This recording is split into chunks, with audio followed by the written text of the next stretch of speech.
School का art teacher बनाता था महिलाओं के बाथरूम वाले वीडियो। नागपुर में सांसद महोत्सव के दौरान वीडियो बनाते पकड़ा गया। 20 से अधिक वीडियो मोबाइल में मिले। नागपुर पुलिस ने एक ऐसे आदमी को पकड़ा है जो पेशे से है टीचर, लेकिन महिलाओं के बाथरूम के पास चोरी छिपे जाकर वीडियो बनाया करता था। नागपुर पुलिस ने मंगेश खापरे नाम के आदमी को इस मामले में गिरफ्तार किया है। मंगेश पर आरोप है कि उसने नागपुर के यूनिवर्सिटी ग्राउंड में चल रहे खासदार औद्योगिक महोत्सव के दौरान कई महिलाओं के बाथरूम में वीडियो बनाई हैं। पुलिस से मिली जानकारी के अनुसार 28 जनवरी को कुछ महिला नागपुर खासदार औद्योगिक महोत्सव में शामिल होने के लिए पहुंची थी। इस दौरान उन्होंने कार्यक्रम स्थल में बने वॉशरूम का इस्तेमाल किया। तभी उन्हें लगा कि कोई उनका वीडियो बना रहा है। दोनों महिला भागते भागते पुलिस के पास गई। पुलिस को इस घटना के बारे में बताया, लेकिन मौके पर कोई नहीं मिला।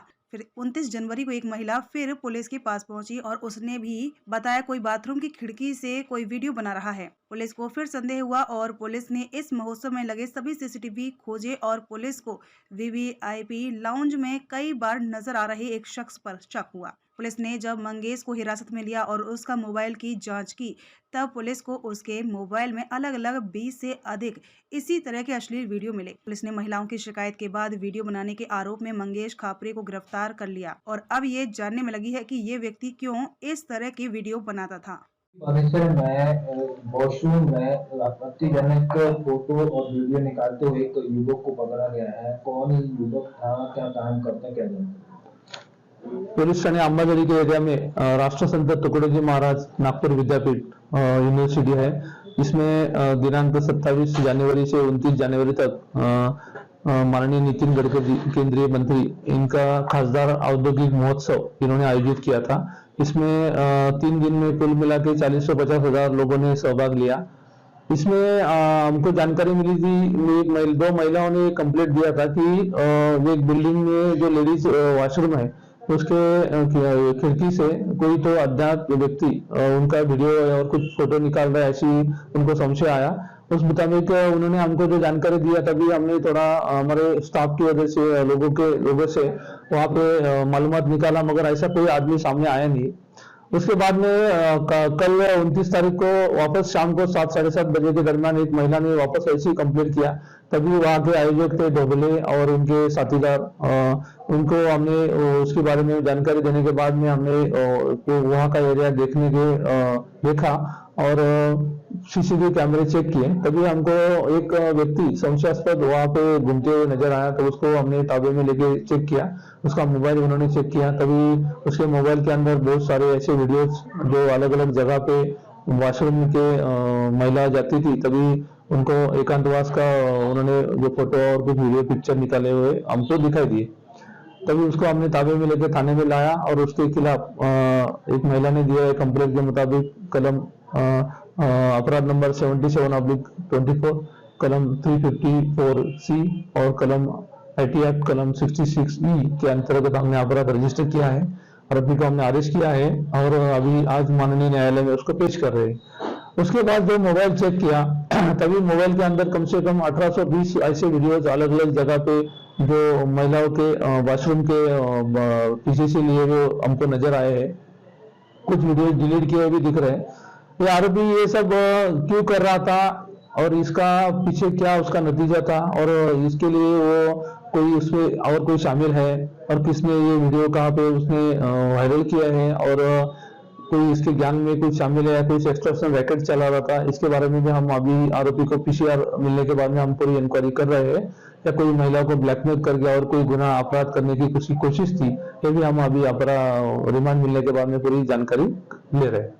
ये आरोपी की हमने इंफॉर्मेशन निकाला तो आरोपी का नाम है मंगेश खापरे, उम्र 37 साल, रहना है उसका सागर सेल्स दुकान के ऊपर 3 नल चौक, पुलिस स्टेशन, तहसील गांधीबाग, ये एरिया का रहने वाला है। और ये आरोपी की जानकारी लिया तो शादीशुदा है और एक प्राइवेट स्कूल में आर्ट टीचर का पिछले 8-10 साल से काम कर रहा है और उसको एक लड़का भी है। शादीशुदा होने के बाद में भी शायद कोई साइकोलॉजिकल विकृति की वजह से ऐसा ये कर रहा था, ऐसा कुछ प्राथमिक जानकारी मिल रहा है। और उसका मकसद क्या है ये जानने के लिए हम उसका PCR रिमांड लेके आगे की जानकारी कर रहे हैं। नागपुर सीपी का तबादला, रथ में बैठा के आला अधिकारियों ने विदा किया। भाषण के दौरान भावुक हो गए सीपी। नागपुर के पुलिस कमिश्नर अमितेश कुमार का तबादला हो गया है। नागपुर से पुणे शहर में उनका तबादला किया गया है। अब वो पुणे के पुलिस आयुक्त बनेंगे। अपने नए बदली वाली जगह में जाने से पहले उन्होंने नागपुर की joint police commissioner Awasthi Dorje को अपना कामकाज हैंडओवर किया, जिसके बाद बैंड के साथ उनको विदाई दी गई।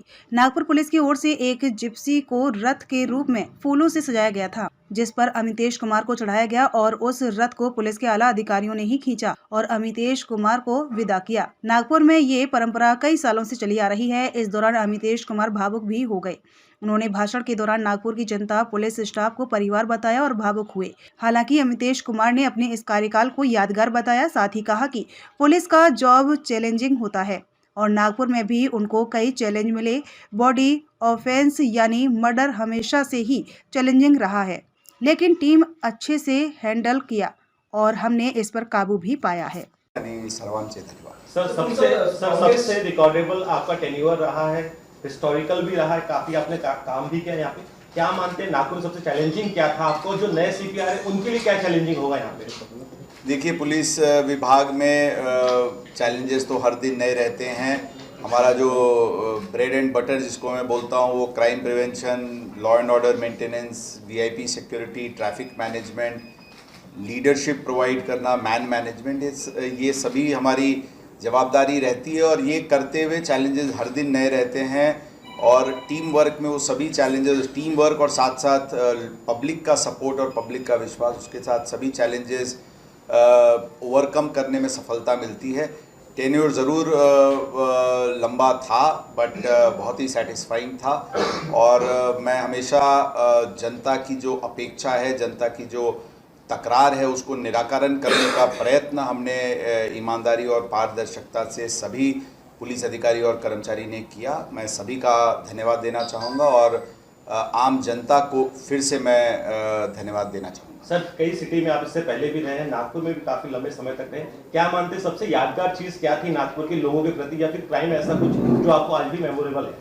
देखिए, नागपुर में हमेशा से क्राइम बहुत ज़्यादा है। इस प्रकार की टीका टिप्पणी नागपुर के बारे में होती रही है और हिस्टोरिकली होती रही है। कुछ लोगों का ये है कि बॉडी ऑफेंसेस बहुत बड़े पैमाने पे यहाँ होता है। हमको ये ट्रेंड अरेस्ट करने में, मतलब ट्रेंड जो इंक्रीजिंग ट्रेंड था उसको या प्लेटो था उसको डिक्लाइन करने में पुलिस दल को यश मिला है। कोई स्पेसिफिक इंसिडेंट बोलते नहीं आएगा, लेकिन ओवरऑल जो एक क्राइम के फ्रंट पे फील गुड फैक्टर था वो शायद हमने स्थापित कर पाए और विशेष करके बॉडी ऑफेंसेस और मर्डर्स का प्रमाण जिस प्रकार से जो डिप हुआ था वो ज़रूर एक मेजर सफलता रही है। सर, आखिरी सवाल कि जिस तरह से नागपुर में मर्डर होते हैं, कई बार नेशनल खबर भी बनी उस चीज़ की, तो नए जो सीपी है वो मर्डर को लेके उनके लिए चैलेंजिंग होगा ये?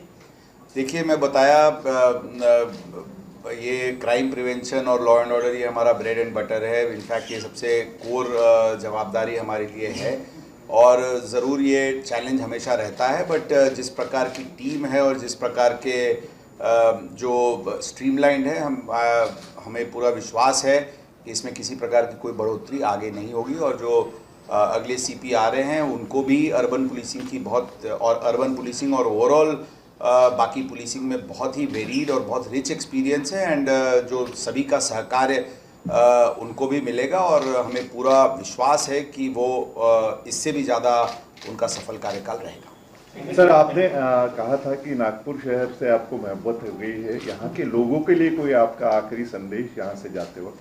मैं सिर्फ उनको धन्यवाद ही देना चाहूँगा क्योंकि जो भी हम चाहे वो आम जनता ने हमें दिया। कोई भी ऐसी घटना जहाँ पे कभी कुछ इंसिडेंट होता था, हम और हमारे पुलिस दल वहाँ पे गए और उन्होंने हमारी बात सुनी और सुन करके किसी भी प्रकार की आपत्तिजनक घटना नहीं होने दी। ये जो विश्वास उन्होंने हमारे पे दिखाया है, चाहे वो कामटी का कम्युनल इंसिडेंट हो या वो मोमिनपुरा का इंसिडेंट हो या यशोधरा नगर का इंसिडेंट हो, इस प्रकार के जो लॉ एंड ऑर्डर के इश्यूज़ हुए हैं उसमें हमारे पहुंचने के बाद, हमारे ऑफिसर्स के पहुंचने के बाद उन्होंने हमारी सुनी। इसके लिए मैं सिर्फ उनका आभार ही व्यक्त कर सकता हूं और इसी प्रकार का प्रेम पुलिस दल पे वो रखें, यही हमारी अपेक्षा रही। Thank you. Thank you sir, thank you. Thank you, thank you, thank you.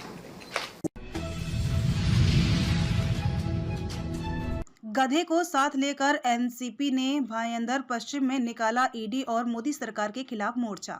Bhayandar पश्चिम के मैक्सिस मॉल से लेकर अपर तहसीलदार कार्यालय तक शरद पवार गुट के एनसीपी नेताओं ने गधे को साथ लेकर पैदल मार्च निकाला। पूरे मोर्चे के दौरान एनसीपी के नेता और कार्यकर्ता मोदी हमसे डरता है, ईडी आगे करता है के नारे लगाते नजर आए। यही नहीं, एनसीपी के नेताओं ने मोदी सरकार पर आरोप लगाया कि मोदी सरकार लोकतंत्र की हत्या कर रही है। रामनवी जी, आपने ये आज के इस आंदोलन को एक अनोखा आंदोलन देखा और दिखाने के अपने गधे को लेकर आए, क्या कहेंगे? क्या है ना, केंद्र सरकार आजकल ईडी, सीबीआई, इनकम टैक्स का गलत इस्तेमाल करके ऐसा लग रहा है कि वो बीजेपी पार्टी हो गई है और वो विपक्षी नेताओं के ऊपर जिस तरह से दबाव डाल रही कि विपक्ष अक्सर ना जनता की आवाज़ होता है और सरकार नहीं चाहती कि जनता की आवाज़ लोगों तक पहुँचे, तो सरकार वैसे भी बहरी है। तो हमने सोचा कि ये गधे को लेके जाता हूँ, हमारी आवाज़ नहीं सुन रहे, कम से कम ये गधे की आवाज़ तो सुनेंगे। विक्रम तारे पाटिल जी, आज आप लोगों ने तहसीलदार के यहाँ पर एक निवेदन दिया है, किस प्रकार का निवेदन था और क्या मांग आपकी? हमारी मांग ऐसी है, जो ये मोदी सरकार ईडी और सीबीआई का दुरुपयोग करके लोगों को परेशान करके, स्पेशली विरोधी लोग जो विपक्ष के लोग हैं उनको परेशान करके या तो हमारे साथ में आ जाओ नहीं तो जेल में जाओ, ये नीति अपनाई हुई है। इस नीति के अंदर आज रोहित दादा पवार को ईडी ने बुलाया था, जो कि उन्होंने अजय दादा गट के साथ जाने से मना कर दिया, इसलिए उनको जानबूझकर परेशान किया जा रहा है।